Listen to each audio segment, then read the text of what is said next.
Hello दोस्तों, wifi dual study पर आपका बहुत बहुत स्वागत है। आज हम इसके पहले हम राज्यपाल के बारे में चर्चा कर चुके हैं। आज हम जो करेंगे, आज विधानसभा के बारे में व्याख्या किया जाएगा। देखिए, विधान परिषद जो होता है एक राज्य का उच्च सदन होता है। विधान परिषद जो होता है एक राज्य का उच्च सदन होता है।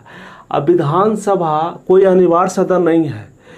पूरे 28 राज्यों में 8 केंद्र शासित प्रदेश में मात्र अभी फिलहाल 6 राज्य ऐसे हैं जहां विधान परिषद का गठन किया गया है।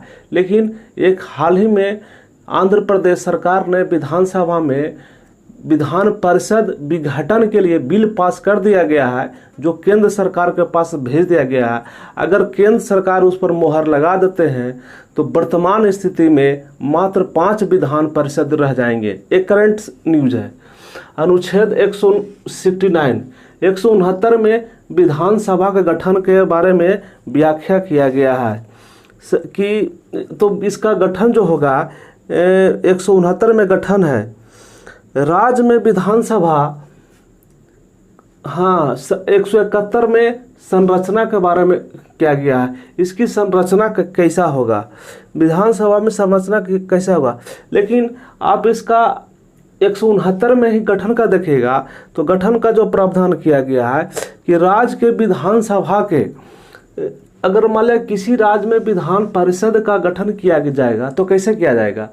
अगर जिस स्टेट में नहीं है तब राज्य के विधानसभा के 2 तिहाई बहुमत से उसको बिल पास करके ये सांसद में भेज दिया जाएगा। सांसद कहाँ, सांसद कहने का मतलब है लोकसभा, राज्यसभा, राष्ट्रपति उस पर मोहर लगा देंगे तो वो बिल क्या होगा, पास हो जाएगा। तब उस राज्य में क्या बनेगा, विधान परिषद बनेगा। 171 में संरचना के बारे में कहा गया है, भेजा जाएगा। अधिकतम विधान, अगर मान लिया जाए अगर विधान परिषद है तो विधान परिषद में कितना अधिकतम सीट होना चाहिए, कितना न्यूनतम, ये अनुच्छेद 171 में व्याख्या किया गया। विधान परिषद का 1/3, अगर मान लिया जाए अगर बिहार में 243 है और उसका 1/73 कीजिएगा तो लमसम 75 सीट जो है आता है। तो अगर इसका मतलब कि जितना अगर विधान सभा का सदस्य है उसके 1/3 सदस्य विधान परिषद के सदस्य होंगे। इसका, हाँ, न्यूनतम 40 से कम नहीं आना चाहिए। लेकिन जम्मू कश्मीर में 36 ही था जो अपवाद में था, कारण कि लेकिन अभी फिलहाल में वो केंद्र शासित यूटी में आ चुका है। ये एक अस्थायी सदन है। विधान परिषद जो है अस्थायी सदन है, इसका कार्यकाल 6 वर्ष के होता है। लेकिन इनके विधान परिषद का जो सदस्य होते हैं वो प्रत्येक 2 वर्ष में 1/3 सदस्य क्या करते हैं, अवकाश प्राप्त कर लेते हैं। ये अस्थायी सदन है। इनके अगर कोई विधानसभा अगर बनना चाहेंगे, सॉरी, अगर कभी कभी लैंग्वेज में विधान परिषद के जगह पर विधानसभा अगर निकल रहा है तो आप समझिए विधान परिषद के बारे में कहा जा रहा है। तो विधानसभा में का योग्यता, अगर विधान परिषद बनने के लिए योग्यता क्या है, आपको भारत का नागरिक होना चाहिए, आप 30 वर्ष की आयु पूरा होना चाहिए, 30 वर्ष की आयु आपकी पूरी होनी चाहिए, आपका कोई दिवालियापन, पागलपन नहीं होना चाहिए, कोई लाभ का पद पर नहीं होना चाहिए। ये अगर इस तरह का योग्यता अगर आप में है तो आप क्या कीजिएगा, आप विधान परिषद बन सकते हैं। अब नेक्स्ट पार्ट में आइए। अब देखिए कि अगर इसका चयन कैसे होता है, विधान परिषद अगर बनता है तो किस माध्यम से बनता है, तो इस पर थोड़ा ध्यान दीजिएगा। विधान परिषद जो बनते हैं 1/3 सदस्य, 1/3 जो सदस्य होते हैं वो आपको स्थानीय निकाय माने पंचायत है, नगर पालिका है, नगर निगम के माध्यम से 1/3 सदस्य को क्या होता है, नियुक्त किया जाता है, चयनित किया जाता है। फिर 1/3 सदस्य को विधानसभा के सदस्य द्वारा, अगर जितने विधानसभा हैं उनके मेंबर मिलकर 1/3 सदस्य को क्या करते हैं, उनकी चयन करते हैं। फिर 1/6 भाग जो है राज्यपाल के द्वारा मनोनीत होता है। ये राज्यपाल के द्वारा जो होता है तो किसको किसको होता है, शिक्षा, कला, सामाजिक विज्ञान में जो प्रसिद्धि प्राप्त व्यक्ति हैं उनको 1/6 भाग राज्यपाल के द्वारा मनोनीत होता है। और 1/12 भाग स्नातक के द्वारा, अगर कोई व्यक्ति स्नातक किए हुए हैं तो 1/12 भाग का जितना सीट है उसका 1/12 भाग को क्या करेंगे, चयन करेंगे।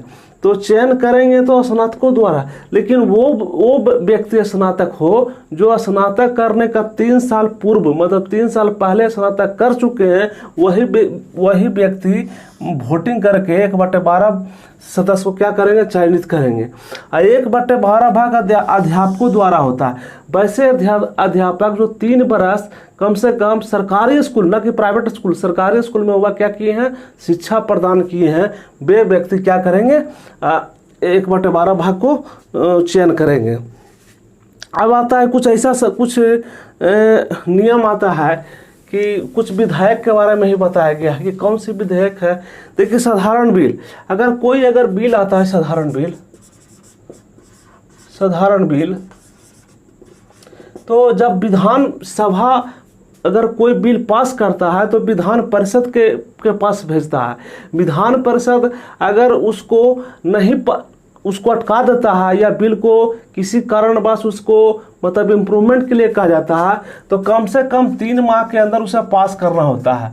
और 3 माह के बाद उसको फिर क्या कर सकता है, उसको लौटा सकता है। उस बिल को लौटाने के बाद उस पर पुनः संशोधन करके फिर विधानसभा जो है विधान परिषद को भेजेगा। और विधान परिषद अगर उसको 1 माह के अंदर उसको क्या करना पड़ता है, उस बिल को पास करना होता है। तो मतलब अगर विधान परिषद जो है कितने महीने तक बिल को अटका सकता है, तो 3+1, फर्स्ट में 3 माह, दूसरे बार में 1 माह तक विधान परिषद क्या होगा, विधानसभा के बिल को क्या कर सकता है, अटका सकता है। लेकिन कुछ इसमें एक नियम भी है, लेकिन एक मनी बिल है जो वित्त विधेयक कहते हैं। वित्त विधेयक होता है, अगर विधान परिषद को वित्त विधेयक के लिए अगर भेजता है कि इस बिल को आप पास कीजिए, तो 14 दिन का समय दिया जाता है।